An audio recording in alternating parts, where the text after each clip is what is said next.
اس کا ہاتھ ہموار اپنی بھیگی آنکھوں سے لگائے وہ دھیمی آواز میں کہہ رہا تھا اس کا اعتراف محبت اس قدر حسین تھا کہ اگر ان دونوں کے درمیان یہ برا وقت موجود نہ ہوتا تو یقیناً وہ خوشی سے آدھی پاگل ہو جاتی۔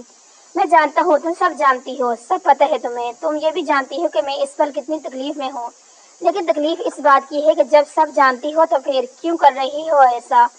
کیوں اپنی آنکھوں پر بے ہوشی کا پردہ سجا کر میری سانسوں کو دشوار کر رہی ہو؟ پلیز دیکھو، میں گزارش کر رہا ہوں، ایک بار آنکھیں کھول لو، مجھے مزید مت آزماؤ۔ بوجھل آواز میں بولتا وہ اس پل اپنے آپ میں نہیں تھا، وہ اپنا ضبط کھو رہا تھا، لیکن نشال ہموار خاموش تھی۔ کچھ پل یوں ہی خاموشی سے سرک گئے۔ اس کا ہاتھ اپنی آنکھوں سے لگائے وہ گہری سانس لیتا رہا، پھر اس کا ہاتھ اپنی آنکھوں سے ہٹا کر لبوں سے لگایا، اپنا دہتا ہوا لمس اس کے ہاتھ پر چھوڑ کر اس نے نشال کا ہاتھ واپس بیڈ پر رکھ دیا۔ میں جا رہا ہوں، جلد واپس آؤں گا۔ اور اسے یوں بتا رہا تھا جیسے وہ اسے سن رہی ہو، لیکن وہ اس کی آواز سننے کی حدود سے بہت آگے جا چکی تھی۔ زین کچھ دیر یوں ہی اسے دیکھتا رہا، پھر اٹھ کھڑا ہوا۔ میری آنکھوں سے تیرا غم چھلک تو نہیں گیا؟ تجھے ڈھونڈ کر کہیں میں بھٹک تو نہیں گیا؟ تیری بد دعا کا اثر ہوا بھی تو فائدہ؟ میرے مان پڑتے تو چمک تو نہیں گیا؟ کاش میرے مان پڑنے سے تم چمک جاتی نشال۔ اس کی جانب دیکھتے زین کی آواز سرگوشی سے زیادہ نہ تھی۔ تم بکھری تو میں ٹوٹ گیا، لیکن کاش کہ میں ٹوٹنا تمہیں دوبارہ جوڑ سکتا۔ اسے دیکھ کر سوچا زین نے اپنی آنکھ کے کونے پر اٹکا آنسو شہادت کی انگلی سے لے کر جھٹک دیا۔ لب بیچے وہ دیوانہ وار اس کا ایک ایک نقش نگاہوں کے راستے دل میں اتار رہا تھا۔ خود پر ضبط کرنا بڑا مشکل تھا، اس سے دور جانا تو محال ہی تھا، مگر وہ بے حسی سے مسکرایا، پھر وہ پلٹا اور وہاں سے نکلتا چلا گیا۔ اس کی چال میں واضح شکستی تھی۔ بے قرار موسم میں، یاد کے جھڑکوں میں، پھر تمہیں سے ملنے کی دل میں کتنی خواہشیں۔ آج کل نومبر کی پھر اداس شاموں میں اور دسمبر آنے میں تھوڑا سا وقت باقی ہے۔ ان اجاڑ آنکھوں میں زرد راتیں ہیں، اس سرد موسم میں ٹوٹ پھوٹ جاتے ہیں جب بھی یاد آتے ہو، خود کو بھول جاتے ہیں۔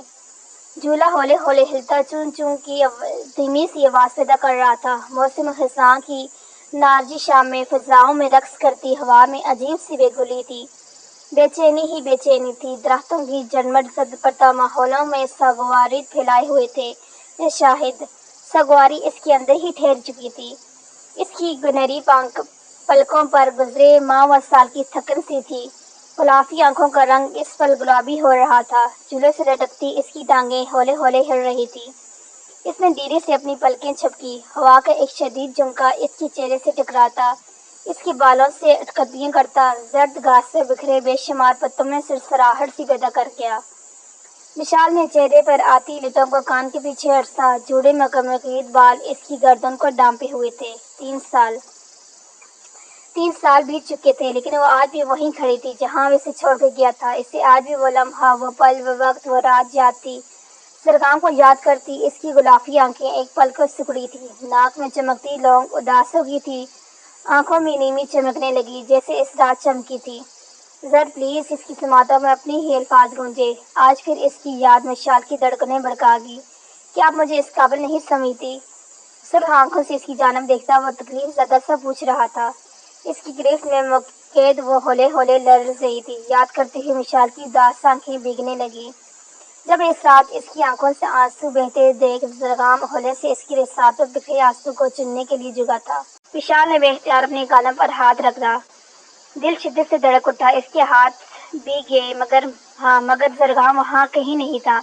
وشال نے اطراف میں نگاہ دوڑائی تو وہ وہیں خزاں کی اداس شام میں تنہا بیٹھی ہوئی تھی۔ اف، تم کب آؤ گے زر؟ آنکھیں میچتے ہوئے بھیگی آواز میں بڑبڑائی۔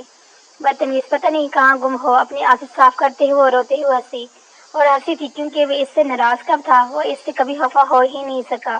یہ تو اس کے اپنے اندر کا خالی پن تھا جو پچھلے 7 روز سے اس کے اندر چہلا چہلا کر اس کی 3 سال پہلے کی گئی زیادتی کا احساس دلا رہا تھا۔ عجیب سا خوف اور وسوسے تھے جو اسے ستا رہے تھے۔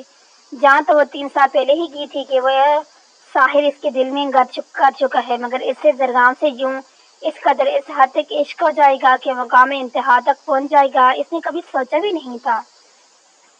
بات نہیں ہوئی اس سے اپنی پشت بڑھتی آواز سن کر وہ چونک اٹھی، پلٹ کر اس کی جانب دیکھا جو لبوں پر بھرپور مسکراہٹ سجائے اسی کو دیکھ رہی تھی۔ مشال نے ہولے سے نفی میں سر ہلایا تو وہ گھوم کر آگے آئی اور اس کے ساتھ ہی جھولے پر بیٹھ گئی۔ ڈر لگ رہا ہے؟ اس کی آبیگی آنکھوں میں دیکھتے نشال نے نرمی سے پوچھا۔ وہ جانتی تھی کہ مشال زرگام کی وجہ سے ڈسٹرب ہے۔ ہاں، لیکن تمہیں کیسے پتہ چلا؟ اس کی طرف دیکھتے ہوئے مشال نے آہستگی سے پوچھا۔ اس کی بات پر نشال نے سنجیدگی سے شکل بناتے ہوئے کندھے اچھائے۔ اس میں پتہ لگنے والی کون سی بات ہے؟ تمہاری آنکھیں کہہ رہی ہیں تم خوفزدہ ہو، نشال نے یقین سے کہا۔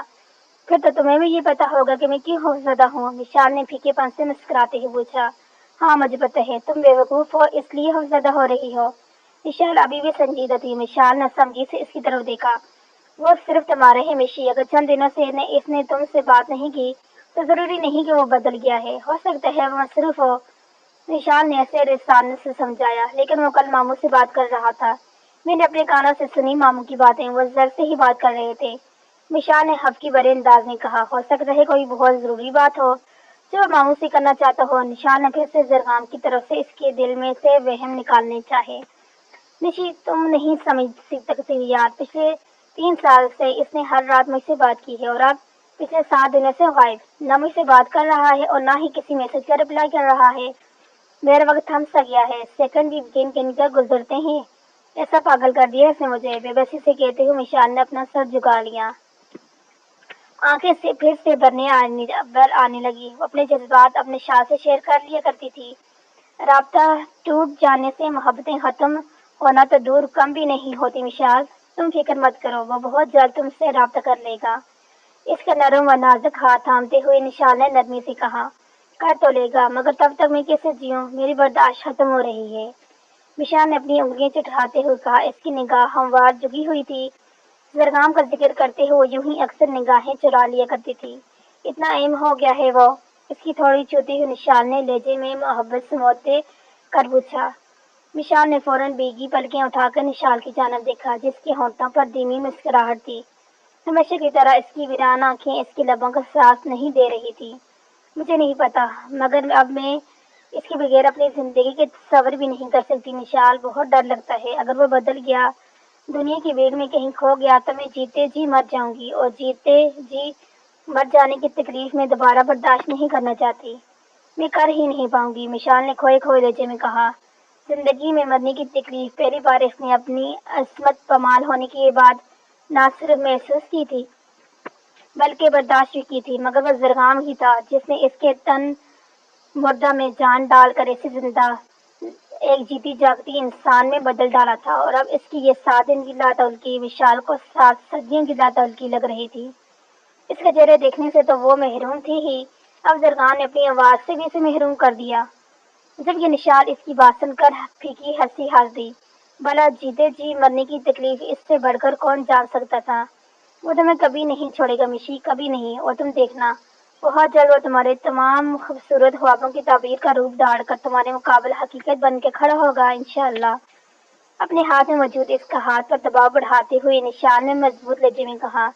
اس کی بات پر مشال کے لبوں نے بے ساخت جوش دی۔ انشاءاللہ، اب اپنے دل سے سارے ڈر خوف نکال دو اور اندر چلو، ممانی نے مجھے تمہیں ہی لینے کے لیے بھیجا ہے، رات میں ملیحہ اور حمزہ آ رہے ہیں، ڈنر کی تیاری کرنی ہے، جھولے سے اتر کر اس کا ہاتھ کھینچی نشال نے اجلت میں کہا۔ مشال بھی جھولے سے اترتے اس کے سنگ چلنے لگی۔ پھر تو زعیم بھائی بھی آ رہے ہوں گے، مشال کے کہنے پر نشال کے چلتے قدم ایک پل کو رکے، ہونٹوں پر سجی مسکراہٹ سے مٹ گئی، آنکھوں میں ویرانے کی جگہ ایک عجیب سے سرد پنے لے لی۔ میرے ان کے آنے یا نہ جانے سے کیا تعلق، یہ تو تمہیں ممانی سے ہی پوچھنا چاہیے، پلٹ کر اس کی طرف دیکھتے ہوئے نشال نے مسکرا کر عام سے انداز میں کہا۔ مشال اس کی مسکراہٹ کو خوب سمجھتی تھی، یہ وہی موسوس سرد ترین مسکراہٹ تھی جو اس کے لبوں پر سجتے ہی اس کی گلابی آنکھوں کا رنگ گلابی ہو جایا کرتا تھا، پتہ چلتا تھا وہ ضبط کر رہی ہے، مگر زعیم اجلال کے ذکر پر مسکرائے بغیر جواب نہیں دیتی تھی۔ یہ پچھلے 3 سالوں سے اس کی عادت بن چکی تھی۔ مشال کو خاموش ہوتا دیکھ نشال نے اس کا ہاتھ چھوڑا اور اندر کی جانب قدم بڑھائے۔ مشال نے بے ساختے سے پکارا۔ نشال نے اپنے لفظ سختی سے بھیجے اور اس کی جانب پلٹی، گلابی آنکھوں میں سوال تھا۔ اور تمہارے خواب؟ مشال کا لہجہ بھیگا ہوا تھا، اس کے سوال پر نشال کے چہرے پر سنجیدگی چھا گئی۔ انہیں راکھ ہوئے تو بہت عرصہ بیت گیا، نشال نے بہت دھیمی آواز میں کہا، پھر وہاں رکی نہیں، اندر کی جانب بھاگتی چلی گئی۔ مشال کو ایک بار پھر اپنی عزیز جان بہن کے لیے افسوس ہوا تھا۔ لمبی سیدھی سڑک پر پولیس جیپ تیزی سے فراٹے بڑھ رہی تھی۔ ہوا کے جھونکے اس کی پیشانی پہ بکھرے بالوں کو چھیڑتے اس کی وسیع پیشانی پر موجود سلوٹوں کو واضح کر رہے تھے۔ اس کے ساتھ بیٹھا زمان موبائل کان سے لگائے انسپکٹر سے بات کر رہا تھا۔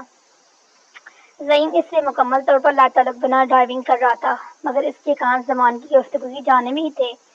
میں رات میں چکر لگا لوں گا، مگر تب تک اس سے حوالات میں ہی آرام کرواؤ۔ ہاں، بیل مت دینا، کہہ دینا کہ ابھی ایس پی صاحب نہیں آئے۔ وہ بڑی سنجیدگی سے بول رہا تھا۔ ہاں ٹھیک ہے، کہہ کر زمان نے کال ڈسکنیکٹ کر دی۔ مرڈر کیس سے کسی سیاستدان کے خاص آدمی نے حال ہی میں مخالف پارٹی کے آدمی کا قتل کر دیا تھا۔ زمان اسی جلسے میں شریک تھا۔ اس نے موقع پر ہی اسے گرفتار کر لیا اور اب وہ سیاستدان اپنے آدمی کو باہر نکلوانے کے لیے سر توڑ کوشش کر رہا تھا۔ زمان اس معاملے میں زعیم کی سپورٹ بھی نہیں لے رہا تھا، کیونکہ 2-3 سال پہلے ہی اس کا ٹرانسفر ملتان ہو گیا تھا، جبکہ زمان پتوکی میں ہی اٹکا ہوا تھا۔ مریحہ اور حمزہ کی وجہ سے وہ آج ہی لاہور آیا تھا اور آتے ہی اس نے پتوکی سے زمان کو پک کر لیا۔ کیا بات ہے، پریشان لگ رہے ہیں؟ زعیم نے سنجیدگی سے پوچھا۔ نگاہ ہموار سامنے سڑک پر ہی تھی۔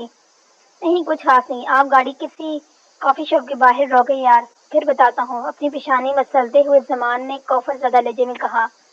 اس کے سر میں درد ہو رہا تھا۔ زعیم نے ایک ترچھی نظر اس پر ڈالی تو وہ بول پڑا، کیا یار، کبھی تو ماتھے کی یہ بل دینے دیا کریں، ہر وقت جلاد بنے رہتے ہیں۔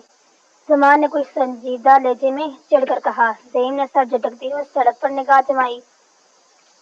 کتنے اوقات میرے ساتھ گزارتے ہو تم، جو ان بلوں سے شکایت ہو رہی تمہیں؟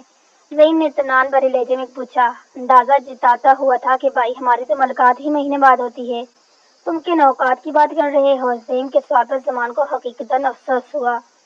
جس وقت بھی ملوں آپ کی تیوری چڑھی ہوئی ملی ہے۔ زمان نے بنا لحاظ رکھے اسے کہا۔ وہ جانتا تھا کہ زعیم اس کی سن لیتا ہے، اور حقیقت یہی تھی کہ درگام کے بعد زمان اس سے بے حد عزیز تھا۔ زمان کے جواب پر زعیم نے اسے بولنے پر ہی اتفاق کیا۔ پھر ذرا سے فاصلے پر نظر آتی کافی شاپ کے باہر جیپ روک دی۔ وہ دونوں جیپ سے اتر کر کافی شاپ کے اندر داخل ہو گئے۔ کافی آرڈر کر کے زعیم مکمل طور پر اس کی جانب متوجہ ہو گیا۔ اب بولو، کیا مسئلہ ہے؟ کوئی سیریس کیس ہے؟